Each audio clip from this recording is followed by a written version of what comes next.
Yep. All right, why don't we get started, everyone? All right. So the first agenda item is accessibility statement. So let me start. Yeah, it's off to a rough start already, Daniel. Right? All right. So accessibility statement. I know it's like a tongue twister. Accessibility statement, Title VI non-discrimination statement. This means accessible to people with disabilities. Microphones and telephones will be used by all speakers. If you would like this accommodation, please contact Mary Waldron at 508-583-1833.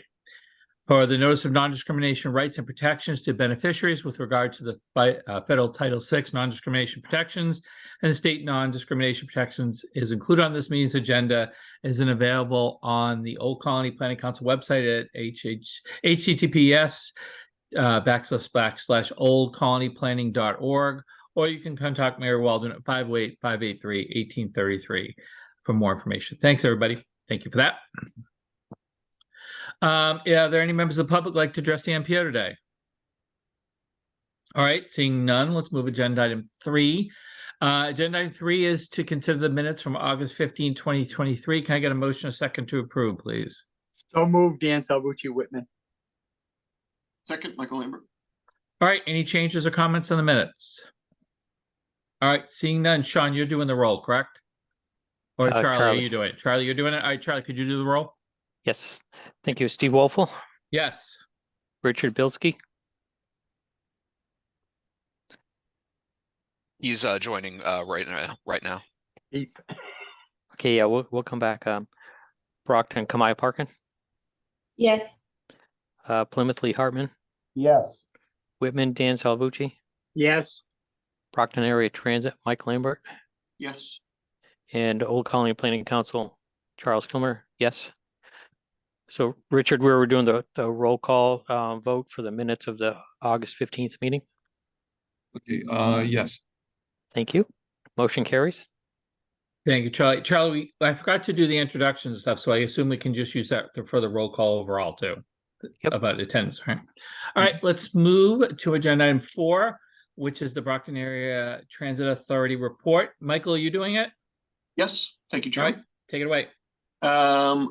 So typical good news to report from BAT in terms of ridership. We are slowly but surely recovering our pre-COVID numbers. We set an all-time or post-quarantine high last 2 weeks ago, and August was another high for us. So it's good to see. Similarly, our Rockland microtransit service is also setting weekly and monthly highs as well. And then finally, just wanted to thank OCPC for all their hard work on the upcoming reports that we'll be voting on. So thank you very much from your partners. Thank you, Michael. But I do want to make a point, Michael. You said as typically your good news. So then when you have to bring bad news, I'm going to remind you that of today, just so you know. If you ever have to. Seems highly unlikely.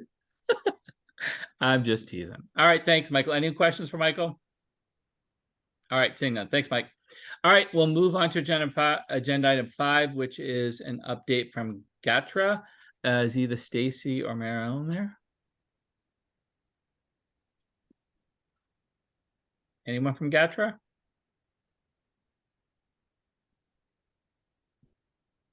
Charlie, you're not seeing anyone, are you? No. No, I don't see anybody, Chair. All right, so we'll move on to agenda item 6, which is the updates from District 5 on projects under design or construction. Barbara, you doing this? I am. Good morning, everybody. Barbara LaChance, District 5. Project updates for you guys. Okay, first one is Stoughton Carter improvements on 138. This is phase 1. This has been advertised and the bid opening is scheduled for October 11th. Stoughton, this is intersection improvements at Central Street, Canton Street, and Tosca Drive. This has also been advertised and the bid opening is scheduled for October 3rd for this one. Brockton, intersection improvements at Center Street, which is Route 123, and Plymouth Street is currently at the 25% stage. ICE stage 1 was received in early September and is currently under review. Brockton intersection improvements at Center Street, which is 123 at Cary and Lyman Streets, is currently at 100%, and we are awaiting the PSNE submission for that project. Next is Stoughton, corridor improvements on 138 Phase 2. This one's is at 100% because this is part of the other project, and currently it's I believe the scope and fee was submitted for this project. Brockton intersection improvements at Lyman, Grove, Summer, and this is also the bridge replacement on Grove Street. Is currently at 25%. New 25% design submission was received, I guess, due to the new the reduced scope and reduced area for this one. It was received in June and is currently under review. Eastern corridor improvements on 138, including the Washington and Elm Street intersections, is currently at 75s. The hundreds were received in early August and are currently under review. Abington intersection improvements at Hancock and Chestnut is currently at 25%, and we are awaiting the 75% design on this project. And also we need a new schedule for this project also. Kingston Duxbury intersection improvements at the Route 3 ramps northbound and southbound and Route 3A is currently less than 25% complete. And the last thing we had for this was the scoping meeting earlier in the year. Hanson corridor improvements on Route 14 from the Pembroke Town Line to Indian Head Street is currently at 25%, and they're still working on scheduling the SUE to locate the water main for this project. Abington intersection improvements at Randolph, Richard Fitz Drive, Chestnut Street, and Old Randolph Street is less than 25% complete, but we are working on, actually we just finished the review for the ICE revision 2 that was finished in early August. We have Hanover corridor improvements on 139 at Main Center and Silver Streets, and this is less than 25% complete. And we completed the ICE Stage 1 Revision 1 at the end of August for this project. Brockton intersection improvements 123 Pearl and Stonehill Streets is currently less than 25%, but we did have the kickoff meeting in May of this year. And that's it for my updates. All right, anyone have any questions for Barbara? Charlie? Thank you, Chair. So with regard to the Route 14 and Hanson project, is the district scheduling the subsurface utility exploration, or is it that's the responsibility of the designer in concurrence with the town? I'm going to defer to Rich on that. Thank you. Yeah, that's gonna be in concurrence with the designer, the town, and we would be involved with setting a date, but they would be leading it. Okay, thank you. And we had two questions to both projects in Avon. One was the Harrison at Pond construction project. It seems like there might have been some delay in the later half of the construction. I was wondering if the district had an update on that.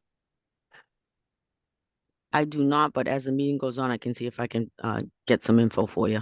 Which one was that one, Charlie? Harrison at Pond, Okay, 608086. 608086. Yep. Okay. And then the second one was the I know you spoke to the project updates, but Route 28 at Harrison and East and West Spring.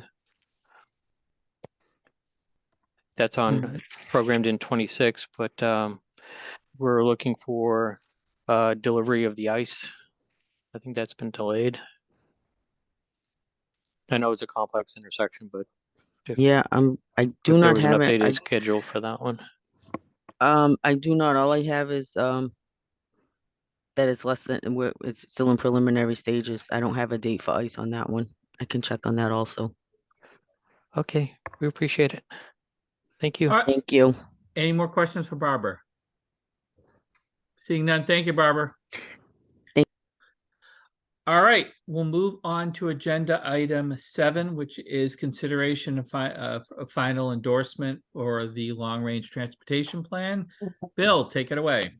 Thank you, Mr. Chair. So if you recall, at your last MPO meeting, August 16th, we presented the draft LRTP and the recommendations from that plan. We went chapter by chapter, and you all released it to a 21 plus day public review and comment period, which commenced right after that meeting on August 16th and lasted through this past Friday at 4 p.m.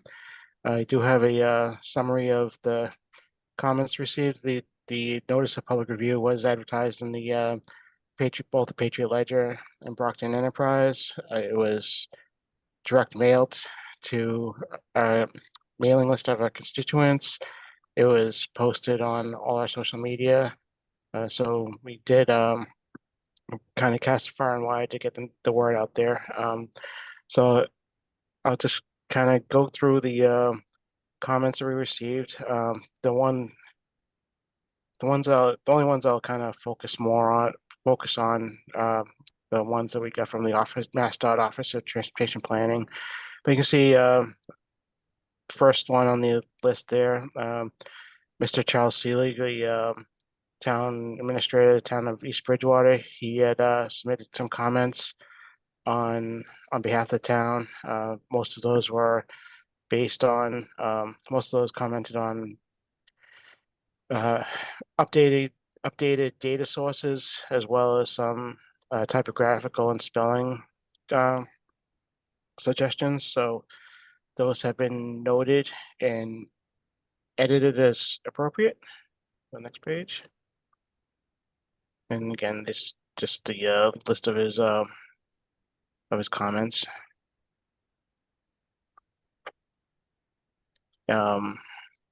Raisa from the MassDOT Office of Transportation Planning submitted their comments, and those I'll go through in more detail in a moment.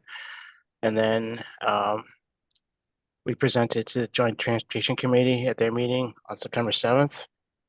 They approved the plan as presented and recommended the plan go forward to the MPO for a final endorsement.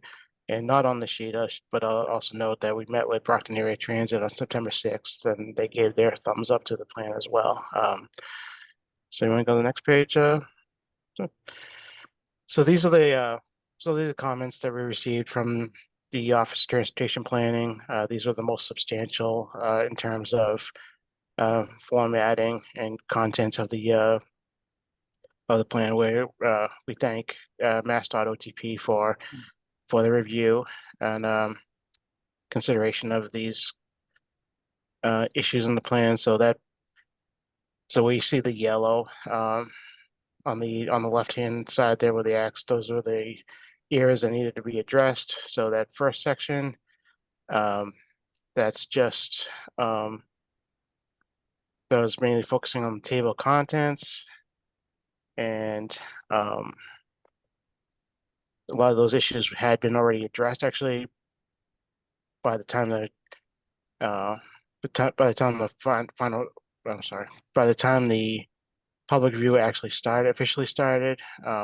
If we submitted an early draft to you all at MassDOT and our partners prior to the start of the public review period. So we had actually addressed a few of these issues. So in terms of the table of contents and accessibility, those have all been addressed.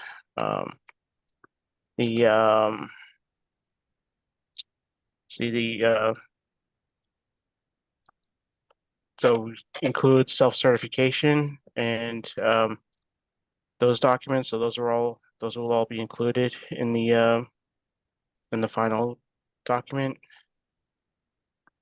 There's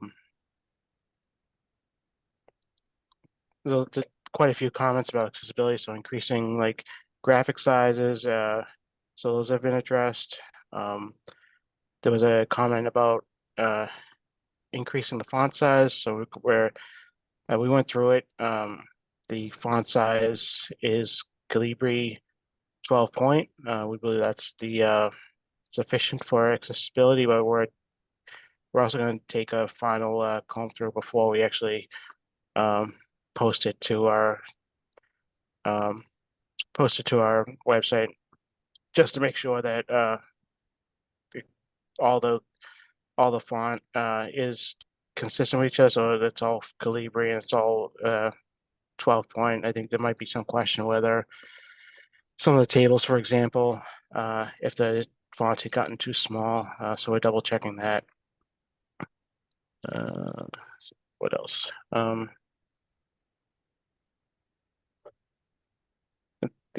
sorry, the signatory page, obviously that would be included in the final go around. We go to the next page.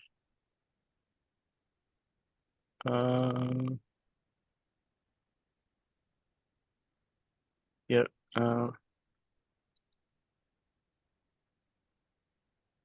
So again, all these have been addressed. So some typographical things like fix the spelling and conclusion, that's been addressed. If I go down to the next page. And finally, so down the bottom here, you'll see there was comments about conducting greenhouse gas emissions for all the projects programs. So most of the projects have had quantitative analysis, so we had enough information about conceptual design that we were able to do greenhouse gas emissions analysis. Some of the projects are a little further out there. We just don't know enough information about to do that analysis. So for example, for like an intersection project, still not sure if it's got to be a traffic signal roundabout, which obviously would make a big difference in the greenhouse gas emissions. So we reviewed each one, and for the ones we don't have quantitative analysis, we're quite certain qualitatively that they're all going to have greenhouse gas reduction benefits. So we've included a section stating that. There was on the previous page, there was a comment about making sure that the scoring for each project is included. So we've included both the actual scores for each project, as well as the TEC transportation evaluation criteria scoring sheets that we use to go through projects. So those are included now in the plan, so the reader can see how we evaluate projects. So those are the those are the big edits that we made to the plan since it went out to the 21-day public review comment period.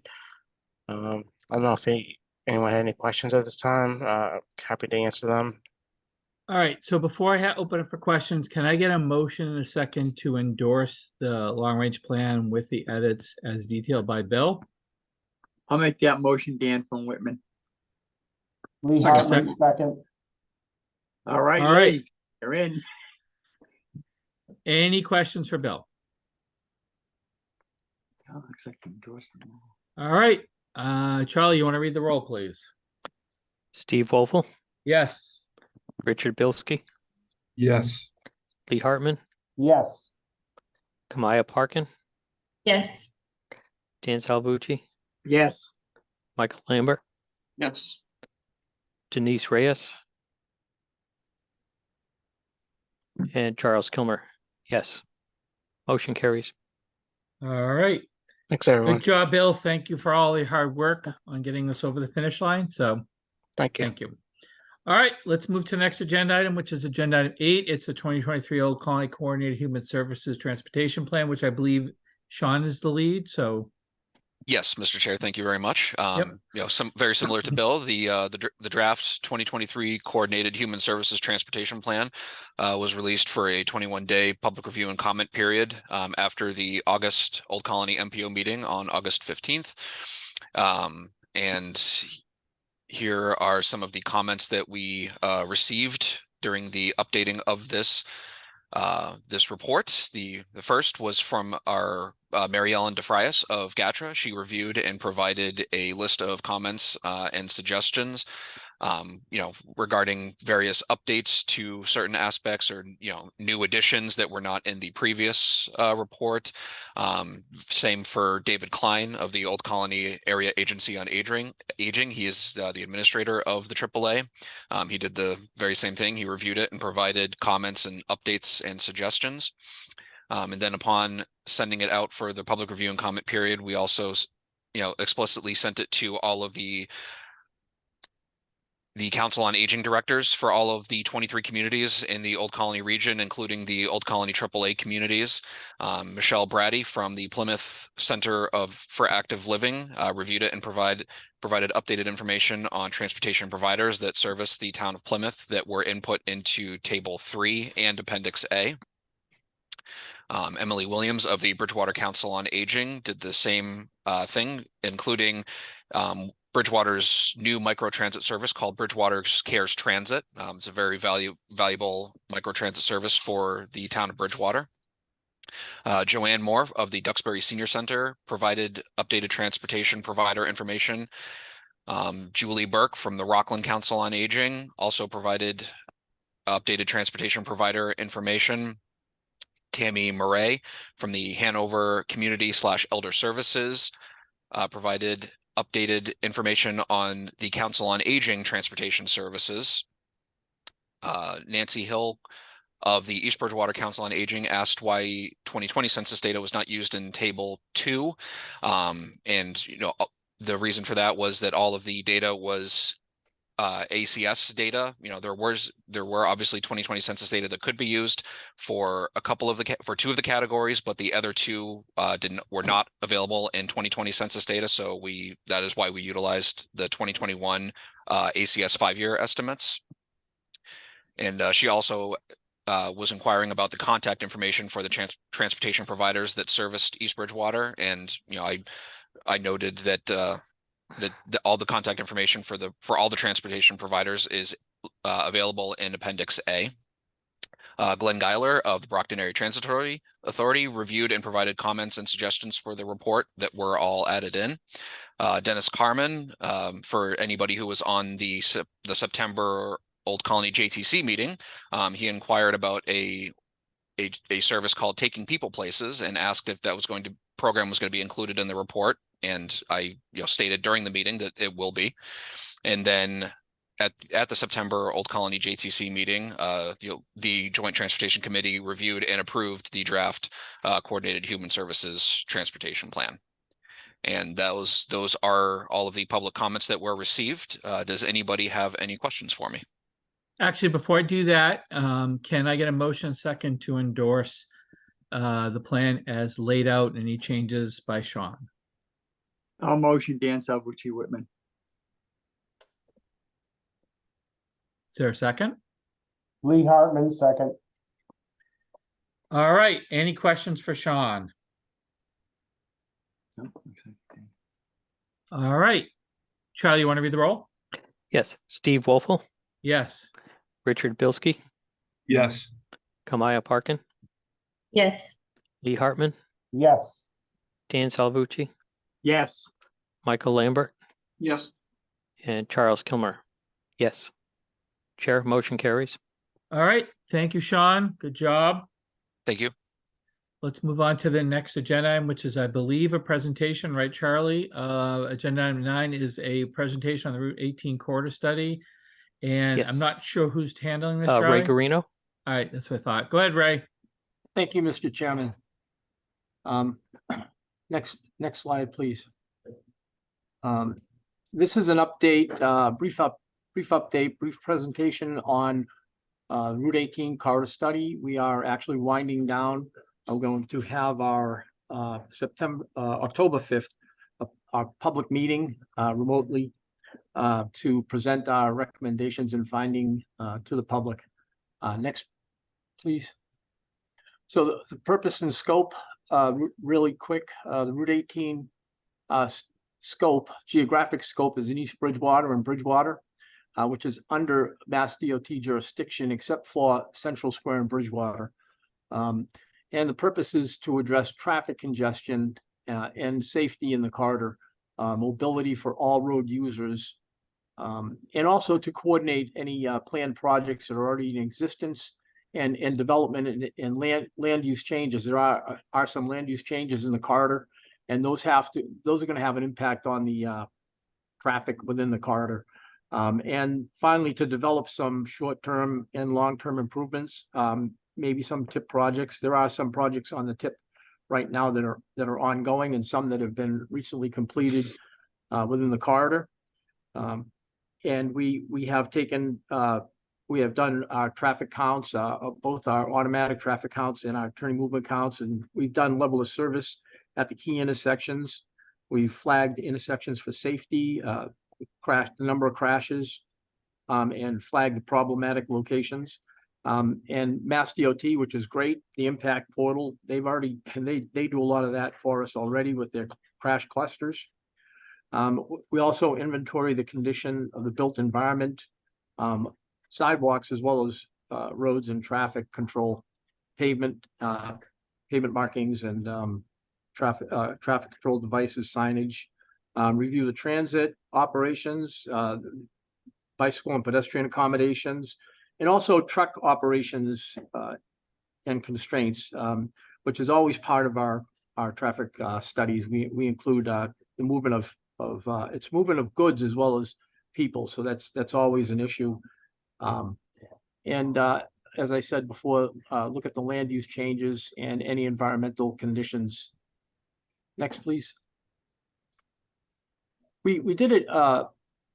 We did a public survey, which was pretty well received, especially in East Bridgewater. We had 404 people who responded total, most of them from East Bridgewater. We asked them what city or town they were, what their trip destinations were, why they travel along Route 18 and what mode.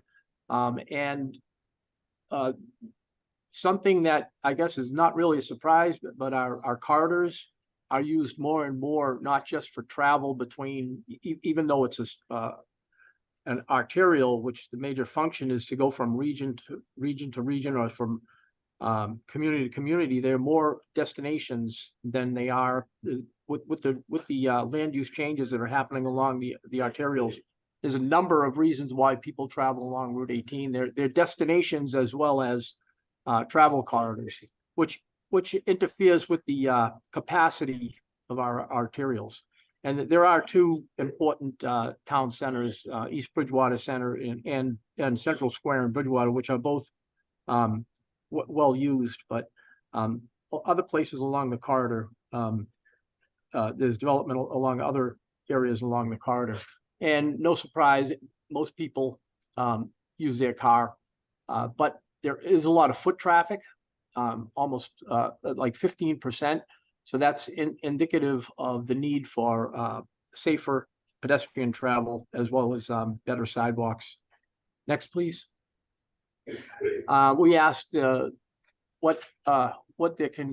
where people thought their congestion times were the most, at what locations, what the most dangerous intersections were, and people often seek alternative routes, and what their future concerns were for Route 18. A lot of people wanted to see less travel delay by car, but a big chunk of the people who answered the questionnaire was that they wanted to see more sidewalks on the corridor. And I think that's an important message for complete streets, that it's well needed in Route 18. Next, please. These maps show our automatic traffic recorders counts, and at the different locations. On the left, we have Bridgewater, and the right, we have East Bridgewater. An important indicator from here is we also look at heavy vehicles, and this corridor is traveled heavily by trucks. Usually there's about 5 or 6% or under 5 or 6% heavy vehicles in a corridor. We have from 9.2% to I think the high was like 23%. So there's a lot of trucks that go through this corridor, and they have to navigate through Central Square as well as East Bridgewater Center. Both are bottlenecks, not just for trucks, but also for passenger cars. Next, please. And briefly, I'm going to go, we had 20 intersections. I'm going to highlight some of the conclusions and recommendations, starting in East Bridgewater in the north, Route 18 at Highland Street and Harvard Street. This intersection is, there is a project, and the project number is there. And Raisa, I want to thank Raisa for giving us the information on this project. It's in the top 200 cluster. And it's also, I believe they're selecting a designer to redesign the intersection because of the skewed nature of this intersection, which affects traffic that's trying to go through. It's especially in the east-west direction.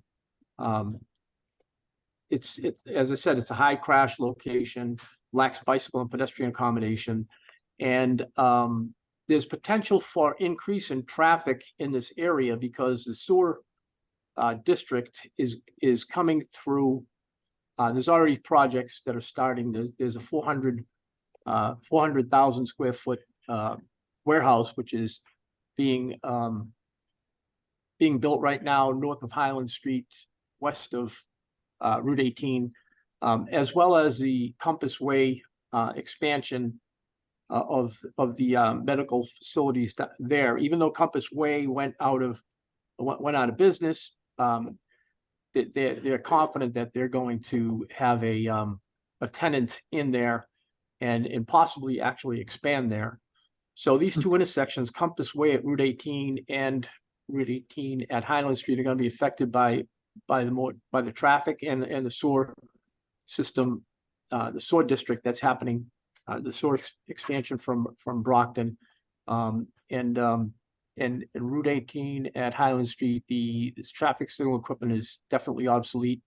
Signal and timing and phasing, and they're all they're in need of either exclusive left turn lanes on the eastbound and westbound approach, and maybe possibly on the northbound and southbound approach, for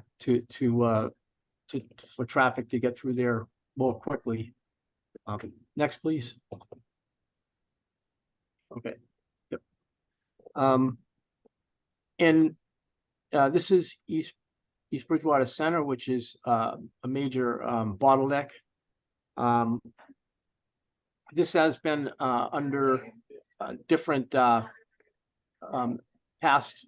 There have been past studies, and there's a lot of congestion and safety problems here. The major recommendation is that further engineering study is warranted to focus on the traffic flow, as well as pedestrian safety. Pedestrian access to East Bridgewater Center is important because it's near the schools. And at Union Street, we recommended a rapid rectangular flashing beacon at existing crosswalks across Route 18. Next, please. And this is south of East Bridgewater Center, near East Bridgewater Junior High School. The East Bridgewater, the state Mass DOT had just finished they just completed construction on Route 18 for pedestrian and sidewalk improvements there, which is great because the high school just came in, and that's going to help for pedestrian safety in the corridor. Next, please. As we go further south, we're still in East Bridgewater. Route 18 at Whitman Street, again, recent improvements at that intersection. And south to that intersection, Route 18 at West Street, 106 and East Street. There is a Mass DOT project there, and the Mass DOT is reassessing their priorities, although they haven't moved forward yet with this improvements at this intersection. As I've written here, poor alignment, antiquated signals, lack of pavement markings to channel traffic, and there's a lot of weaving. There was a road safety audit here a while ago. There's a lot of weaving as traffic comes south. A lot of people want to go to Route 106, and a lot of people want to go straight to south on Bedford Street. Next, please. Now we're into Bridgewater at High Street and Broad Street. There's poor alignment. However, this intersection was recently a signal was recently installed there, so there's a lot of improvements already there. On the right is an area just north of Bridgewater Center. Route 18 is Broad Street in Bridgewater. That area is lacking access management. And an important issue that's been an ongoing issue at Spring Street and Broad Street is that there's a rail crossing right there, and sometimes during a red light, there's a possibility of cars stopping on the tracks, so they need to consider signal coordination with the rail crossing. Next, please. Now we're into Bridgewater Center, Central Square. Most people know it as Central Square. And this has been, again, the subject of previous studies. And on the north side is the signal, and the south side is stop sign controlled on Bedford Street and South Street as you go into the Central Square. The north side needs additional capacity at the signal. Often vehicles during the peak hour are trapped inside Central Square going south and going north because of the delays getting in and out of Central Square. On the south side, what we have done is we've programmed or actually estimated a future signal, three-phase signal, and to support the design alternative for Central Square. The town has been working on a new design for Central Square to eliminate the angle parking and to put parallel parking in there, as well as improvements for pedestrian circulation and using School Street as a pedestrian gateway to BSU. They want a better connection to the Bridgewater State University, so they could have more foot traffic. So the idea is to kind of get more traffic, not car traffic, but foot traffic into Central Square and from the school to enhance the economic viability of Central Square. And Bedford at Grove Street, there was a recent road safety audit. That was a high crash intersection. And the town already implemented a one-way system, which is one way away from Bedford Street. So if you're coming down Route 18, you could take a right onto Grove Street, you could take a left, or if you're coming southbound. If you're going northbound, you can go onto Grove Street, but you can't go from Grove Street onto Route 18. Next, please. This is shows Central Square in Bridgewater, the town's new design. On the left is the angle parking, and the existing, which shows they have wide sidewalks, but they have angle parking, and that's a problem for pedestrians. Doesn't show it here, but if there's a lot of parking in Central Square, and if pedestrians want to cross, they step right into traffic. On the right would be the conceptual design, where you have parallel parking, and they widen their sidewalks for the businesses, so they could have some restaurants, outside seating, and rapid rectangular flashing beacons, although it doesn't show it here, but for the crosswalks to cross Central Square, there's better visibility, as well as a bicycle path in Central Square itself. You can see the bicycle on there. Next, please. This shows the potential for the three-phase that we had for the future. We modeled for the future for the south part, and it gets a pretty good level of service. It would really take an engineering study, so we're recommending that a full engineering study be done before implementing traffic signal. Next, please. Again, this shows the Central Square. The green stripes are the bicycle routes. And it's the concept is Bridgewater's vision to reality. It's the town's redesign for Central Square. Next, please. And these intersections are south of Central Square. Bedford Street at Maple Street, we recommended to evaluate for signal because of the rerouting of traffic on Grove Street. And the other issue for these other intersections that are south of Central Square is speeding. So speeding along Route 18 and management and maintenance are our main conclusion and recommendations for these intersections. Next, please. So corridor-wide findings really quick. As I said, speeding on the straight linear layouts and lighting was found to be an important issue in the corridor. Evaluate the lighting, sidewalk connections consistent with, we want them consistent with ADA compliance, and bicycling accommodations.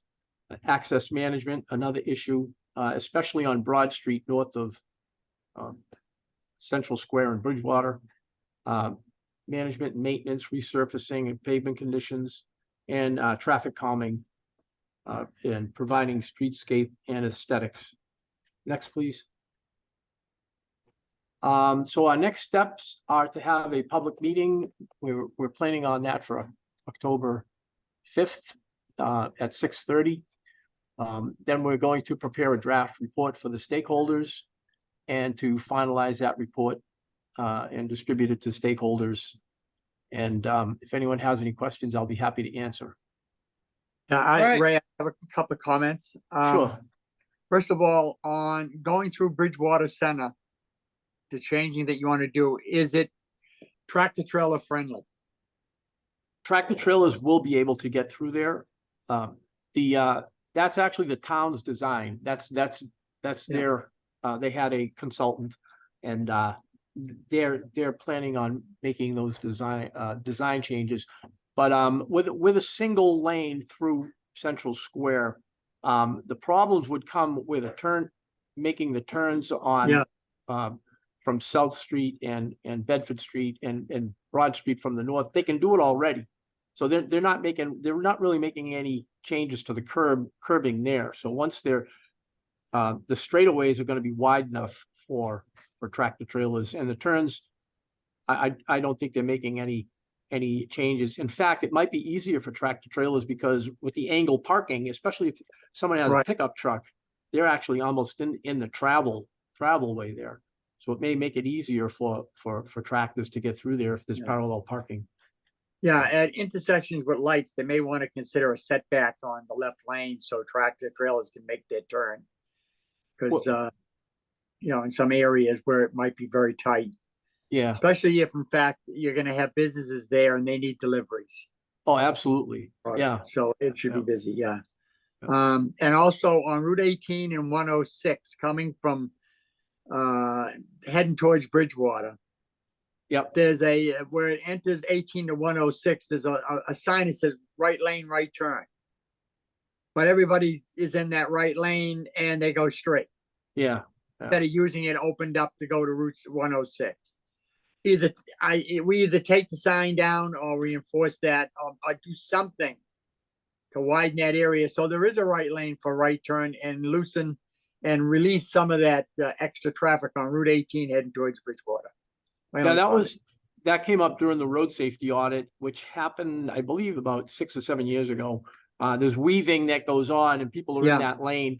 They need better channelization or pavement markings and channelization for vehicles to make sure they're in the right lane long before they get to that. Sometimes they're coming from Whitman Street and they take that left turn and then they're in that lane and then they weave over because they're going straight. Yeah. Okay, that's my comments. Thank you. Thank you. All right. Anyone else for Ray? All right. I don't see any Ray. So good luck with the public meeting, and we'll hear back from you after that, I'm sure. Okay. Thank you, Mr. Chairman. Thank you, Ray. All right, we'll move on to the next agenda item, which I believe is other business. Just before I turn over to Charlie, just note that I know Barbara's been putting stuff in the chat responding to Charlie's questions and some other questions. So just take a look at that. All right, go ahead, Charlie. Great, thank you, Mr. Chair. And just to follow up on your point, I just wanted to extend a thank you to Barbara for the updates in the chat as well. So we have a couple of updates for the attendees today. The first being this is the second year of the USDOT Thriving Communities program, and the program is open for applications. So one of the things that we've heard from in the past and through stakeholders was what's on your screen now is how do you use geographic data and different types of data sources to help enhance some of these discretionary grant applications. So if you have time today, as a matter of fact, at 1:30 USDOT is hosting a webinar on what's available for USDOT data and mapping tools for grant applications. So this might be helpful for, whether it's thriving communities, reconnecting communities, smart grants, et cetera. So this was this afternoon, if you're available. Next slide. And as mentioned earlier, the Thriving Communities program is back open. And I note City of Brockton was successful in the previous round, and they received an award for technical assistance. So whether you're a capacity builder or a community, your applications for grants are due in November. Next slide. Next slide. So one of the things USDOT is having on Wednesday is a equity and roadway safety workshop and a strategy for meaningful public engagement. And what they're going to do is have an introductory workshop from 1 to 1:30 at 1 p.m. on Wednesday, followed by 2 workshop tracks. Workshop 1 is actually sponsoring one of the folks that you might know. Bonnie Poland is one of the speakers. And then workshop 2 is about innovative practices, how to build relationships with underserved communities. So, it looks like a good workshop. Staff from OCPC will be attending this one. Next slide. And just a reminder, if you haven't registered for the 2023 Moving Together Conference, which is October 4th, now is your chance. It's fast approaching, and I think have a great response so far and a close to capacity crowd, if I'm not mistaken. So Charlie, I just need to jump in here. If you're planning on going in person, you haven't registered, you won't be able to attend in person because we're completely sold out. We closed registrations a week ago or so, but obviously people can still sign up for the virtual option. Yeah, we have over 1,100 people that are registered in person, and that's the most we can accommodate. A little breaking news that has not been announced, but I'll give you guys a little teaser that the Lieutenant Governor, it will be the morning keynote speaker, and obviously Acting Secretary Monica Tibbetts-Nutt will be speaking in the afternoon. So if you're interested in that, you can certainly still, we're not planning on closing down the virtual option, so please register for that. Sorry, Charlie, that I had to interrupt you, but we're completely sold out. That's great news. It's very popular and very well done. So thank you. Thank you. Next slide. And one of the things that we saw from our partners at Walk Massachusetts, formerly known as Walk Boston, they're having a Beat the Bay State walking event in November, and they put out a challenge to get teams of people, or you can do it by yourself, to see if you can walk 900 miles in 30 days. And OCPC will be forming a team to see if they can actually meet that mileage amount, hopefully once, maybe twice, who knows, 3 times. So this is an interesting challenge to get people out and walking and support different mobility events. So just wanted to bring that to your attention. Next slide. And just a respectful request to the MPO members and attendees to save some dates for upcoming MPO meetings. October 17th at 10, November 21st at 10, and December 19th at 10. We completed the work for the federal fiscal year 2023. Great work on the long range plan, the coordinated human service plan, the TIP. However, with the success of communities in the discretionary grant applications through the BIL, there's going to be a need for amending the new tip, which goes live October 1st. So I know the City of Brockton has a couple projects, and Brockton Area Transit has projects as well, need to be recognized in the new tip. So please save the date for these upcoming meetings. But that's what we have for now with this report. All right, any questions for Charlie? All right, let's move to the last agenda item, which is adjournment. Can I get a motion a second to? If I could, Stephen? Yeah, go ahead. Sorry. So Lee Hartman, I would just like to make a motion that we wish Valerie Masada happy birthday tomorrow. I'll second that motion. All right. All right, I'm not taking questions at all. All in favor, say aye. Bye. Thank you. All right. All right, now for the next motion, can I get a motion a second to adjourn? So moved. Motion. All right, Dan Salvucci second.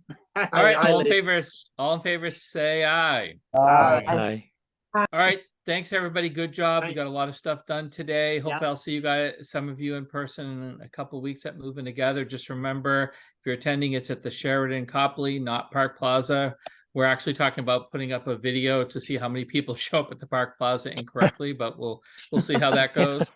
But you all be safe, and we'll talk soon and see you soon. Thank you. Thanks, everyone. you. Thank you. Thanks. Thank you. Thank you. Bye. Thank you. Bye-bye.